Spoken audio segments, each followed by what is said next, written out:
You are listening to The Standard Show, the podcast that brings you the stories behind the standards, with Matthew Childs and Cindy Paragill. Standards. Well, they affect all of us every day, wherever we go, whatever we do.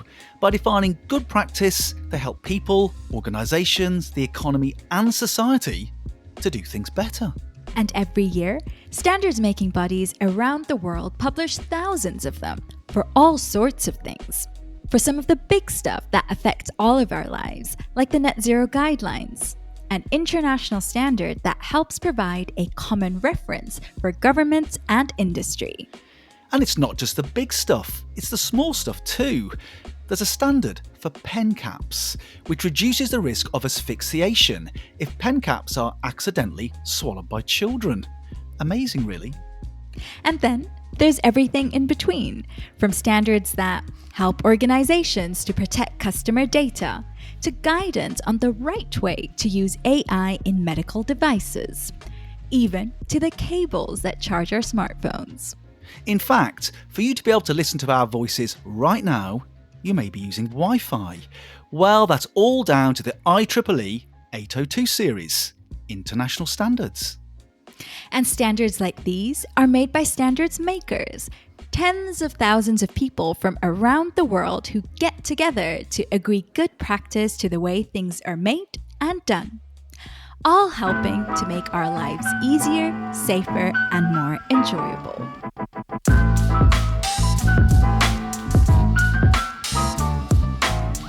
Hello, this is Matthew Childs, and this episode of The Standard Show is my conversation with one of those standards makers, Alistair Mackinnon. A standards maker for more than 30 years in the area of wind turbines and renewable energy, Alistair is chair of the IECRE, the standard certification system for equipment used in renewable energy applications. Since its founding in 2014, IECRE has played a crucial role in supporting the global renewable energy sector, creating standards and certification that enable trust, safety and performance across wind, solar and marine energy. I spoke to Alistair at the IEC General Meeting, which took place in Edinburgh in October 2024. We talked about why he is a standards maker, the impact it's had on his career, and what advice he has for anyone looking to become a standards maker. But I started by asking Alistair about what he was doing at the IEC General Meeting. My official role here is as chair of the IECRE, which is the IEC's renewable energy conformity assessment system. You better explain for the listeners, what does that involve? What does that mean? Right, okay. So Lord Kelvin, who founded IEC back in 1906, Lord Kelvin of Glasgow University fame, not here in Edinburgh, Glasgow University fame, founded IEC in 1906, and his kind of mantra was, if you can't measure it, you can't do anything about it. So standards, but they're standards for virtually everything on the planet now, and they are there generally to measure or to quantify what you're doing. You know, it might be measuring sound acoustics, it might be measuring light, might be measuring vibrations, colours, could be anything, medical devices.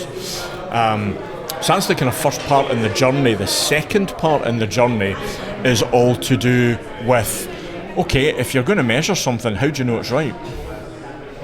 So the standard will tell you how to measure it, but the conformity assessment tells you whether you've actually correctly implemented the standard.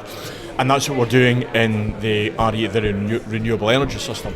We're taking those standards that have been developed in the wind energy sector over the last 35, 40 years, and we're actually taking them and making them applicable to the kind of multi-billion-dollar assets that we've got now. Tell me, Alistair, tell me about you mentioned there the standards. What standards are we talking about here? You know, what standards are you working on? Sure, right. I started my journey, if you like, in IEC, actually through BSI, through, it gets complicated now, PEL 88, and no one in BSI can tell me what PEL actually stands for. We think it was originally power, electricity and lighting, but we're not actually sounds sure. Good. Sounds good enough anyway. Right, so what happens is that national committees, BSI as an example, they mirror what's happening internationally.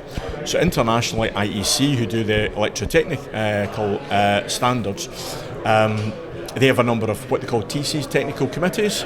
So the technical committee for wind energy is TC 88. So here in the UK, we have PEL 88, which is the mirror for that. So I've been involved in writing standards for wind turbines for probably 35, 40 years now. I originally started off with acoustics.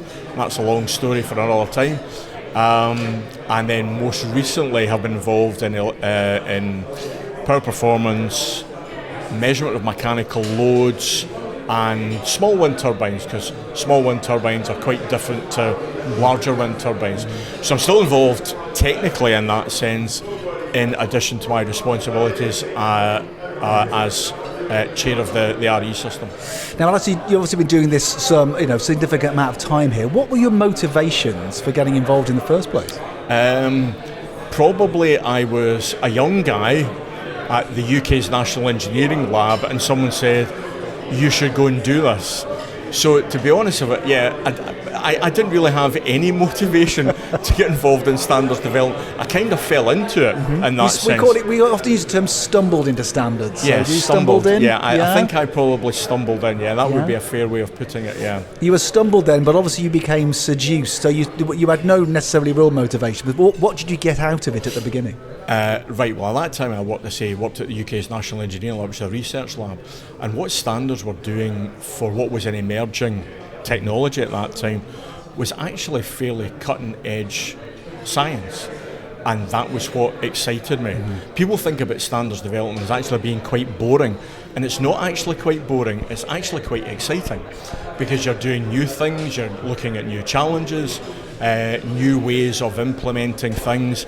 Society's changing, we need standards for new types of things. When I was growing up, we had no mobile phones, as an example. Now we have a plethora of standards for mobile phones communications. So that's something that's happened in the last, 40 years probably in that sense. And who knows, in 40 years' time it will be AI and cyber security and all sorts of other things. How about your motivations then for staying involved? Is it the same? You said there it's an exciting space in which to work. Is the motivation the same? It's probably slightly different motivation now, because I get a bit of a kick out of it. There's something quite rewarding about working with, guys from around the world who are, the leaders in their particular field, and none of us can be expert in everything. So it's the opportunity to work with people from culturally diverse, regionally diverse, and technically diverse, where I go along, I say my bit. I don't consider myself to be an expert. I might just know, I might be, half a chapter ahead in the book of someone else. So for me, I'm kind of a bit uncomfortable with the word expert in that sense. We have expertise in that regard, but I would never consider myself to be an expert in that regard. But it's working with people who are, if you like, genuine super brains in that sense, and working with some of these guys is just brilliant. Very rewarding. And where is that? You said it's been incredibly rewarding. I just wonder where has being a standards maker taken you professionally? How's it influenced your career? Yeah, as I said, I just happened to be in the right place at the right time. So standards development and conformity assessment has been very good for me personally in that sense.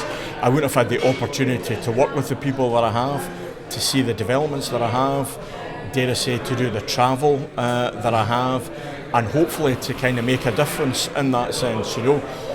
My thing is obviously renewable energy. Everyone's talking about climate change, everyone's talking about sustainability, and if I can kind of play my small part in that, that's probably what keeps me engaged in that sense. And there's always, there are people now involved in standards development that weren't born when I started my career, and people now are, I think, better educated, better informed. They've probably got more confidence than I ever had when I started in that sense. Here at the general meeting there's a programme called the YPs, the Young Professionals, and I asked them, what qualifies you to be a young professional? And they said, well, you've got to be under 35. And I went, well, I don't qualify in that sense. But these are folks from literally around the world, I think about 100 of them, meeting here in Edinburgh, trying to understand what the standards development process is, what the conformity assessment process is, and they're given various tasks. So I sat in a couple of those groups, and my lasting memory of that is how polite and kind they were to each other. And I almost felt like saying we should come to one of our meetings where hopefully we're still polite and kind, but not in exactly the same way. But I think there's a kind of respect among these guys that, for, dare I say, older people like me, you sometimes don't get. I think we'll say more experienced, Alistair. We'll go for that. But in terms I like that, more experience. More experience. You must have seen that in your time as a standards maker and working in conformity assessment. I just wonder about the sort of you mentioned there about a kind of different approach that young professionals are bringing. What other changes have you seen, particularly within the standards making community? Is it made up of different sorts of people? Has that changed over time? It's totally diverse now. So it tended to be, and I'm not sure if this is the right terminology, the more industrialised world. So standards developers generally came from that kind of community. That's no longer the case. IEC has over 120 countries now in its membership. So there are people from all sorts of backgrounds, all sorts of geographies, with all sorts of different levels of experience, And where I am in, if you like, engineering, when I started my career, women worked in admin, and it was men that did engineering and science. Where we are here, and you can look around here, you'll see in our meeting here, the balance has changed quite significantly. We are probably now 60-40 men to women in that sense. There are a lot more women engineers than there ever were when I started my career, and there are some, if you like, very good women in very senior positions, which was almost unheard of. It was guys in suits and shirts and ties. In that sense, that's not where we are now. And if you look at our meeting here today, and if I can take China as an example in that sense, the Chinese delegation here is almost exclusively female. We've got our sector working group convener, Ellen from Denmark, obviously a very successful woman in engineering. Belen from Spain, who works in Denmark, who chairs our end user subgroup. Stakeholder group in that sense. Another very successful woman in engineering, and it's nice to see that because that brings a different dynamic. I was going to ask you about that. Yeah, I mean, as you've gone through this change, you've seen it happen in front of you. What difference has that made? This different gender balance now, and bringing people in from a different perspective, a younger voice. Has that made the standards better that are produced? What impact does it have on the actual standards making? It's very difficult to quantify in that sense. Inevitably, it must have made a difference because your stakeholder group is different. When I started my career, it was the kind of beard and sandals brigade in that sense, and that's changed. So we've got women in engineering now. We've got contributors from all around the world that we didn't have in the early days. We were very sort of parochial. We were very Western Europe in that sense, but we live in a global world now, where the Asia Pacific region is growing massively in that sense, and I think within the IEC world, I think that change is hopefully being embraced in that sense. Certainly in our world, if you look at the countries that we've got involved in our system, we've got the US, we've got a number of European countries, we've got Saudi Arabia, we've got UAE, we've got to China, Japan, Korea, we've got Australia, we've got guys from South Africa. So, we're fairly global in our reach, except we don't do very well in South America, but you're working on that. We'll work on that. Just wonder on that. Just take us inside the meetings this week. What sorts of things are you discussing in the meetings that you're having? Oh gosh, I mean, I've been very fortunate to be asked to contribute to a whole number of different meetings, sometimes on technical topics, sometimes on how we improve things, some meetings about, if you like, the future of renewable energy in terms of government engagement, the economics, what are the challenges, those types of things. So it's not purely technical in that huge part of what we do, but it's much broader than that. And what would you say? You mentioned Ellen and Bellon. Yeah, Ellen and Bellon. You need to speak to Ellen and Bellon. I just wonder what you'd say to a future Ellen and Bellon, to say, or take yourself back to what would advice you give to your younger self? What would you say to other young professionals considering getting involved in standards? Don't be frightened to make mistakes. I was very fortunate. I say I worked at a government research lab, and I was encouraged to make mistakes because you learn when you make mistakes. But you don't want to make too many mistakes, so I was very fortunate. I was allowed and encouraged to make mistakes and learn from that, and then hopefully didn't make those mistakes again. I think nowadays we're quite reticent about doing things because we're fearful about a mistake that we might make or what someone might think of us. They might think we're incompetent or we're stupid or whatever it is. Hey, listen, life, we all make mistakes at all times. So I think my advice would be go for it, grasp every opportunity in that sense, and draw upon the experience of people who have maybe been doing it a bit longer. And that was how I learned. I had great mentors, people who looked after me, who encouraged me, who supported me, and were there to pick up the pieces when I did screw up. Now, Alistair, which was frequently. Now, Alistair, you work in an area, wind turbines, a very important area now. You talked earlier on about sustainability and climate crisis. You said you were excited by standards and you're excited by what you can do with them. Yeah. You're still involved in standardisation. What's next for you and standards? Good question. The answer is I'm not actually sure. I think probably withdrawing from the areas where I no longer have, if you like, the skill set. I've always been a great believer, and if I look around at people who mentored me, people have a sell-by date, and I've reached or am reaching or have exceeded my sell-by date in that sense. So I think it's the sensible thing to do is to recognise that. For me to try and say, right, where can I still contribute, or where are there people who are better equipped to do what I'm doing? There are very many bright, intelligent people. There are many people that think more strategically than I do, and we need all of that. We don't just need the science, intellectual powerhouse in that sense. We need the strategic thinkers. We need the people in that sense. So I think for me, I'm kind of looking at what I'm doing at the minute, and the areas where I can still contribute, I'm happy to do that. But I think there are other areas where I say, do you know what, I've done my bit, hopefully I've made a difference, but there's someone else who is better equipped to take that forward than me. I can't let you go without asking you a personal question, really. Something I've always wondered about. Mm-hmm. Why are wind turbines white? I have absolutely no idea. That's the honest answer. However, I thought if anybody in this room will be able to tell me the answer, it'd be you. Yeah, it's funny. We get asked that all the time. Why are wind turbines white? I suspect it's probably to do with the material that, for example, a wind turbine blade is made from.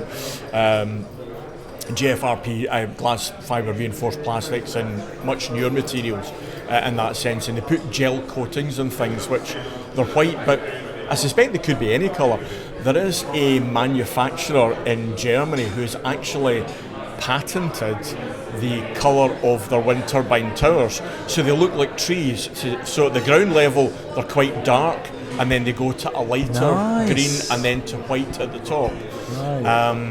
You've also got, and I think it's mainly in Germany, and it's for, I'm led to believe it's for aviation purposes, where they paint red stripes on the blades to make them more visible.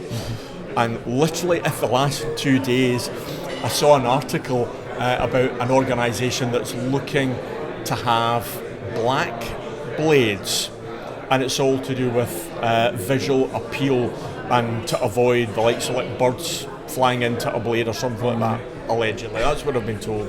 So that's a kind of long, convoluted answer, which effectively says the answer is I don't really know. I don't actually know. Now, like Alistair, you too might want to go for it and make a difference and be part of the standards community shaping standards for renewable energy and wind turbines, whatever their colour. Or maybe you want to create smarter transport solutions or help organisations to create more inclusive workplaces. Or maybe you really want to make a difference in the field of medical devices or baby feeding products or maybe managing food waste. It doesn't matter. Whatever your thing, get involved in standards. We welcome applicants from all fields, backgrounds and career stages. Our goal is a simple one, to have a balance of views around the table. So start that standards journey now. Details of how to do so are in the show notes. And the show notes are also where you can find details of our socials and all the other ways to get in touch with us here on The Standard Show. You have been listening to an episode of The Standard Show, the podcast that brings you the stories behind the standards, with Matthew Childs and Cindy Paragill. You just heard a Stripped Media production.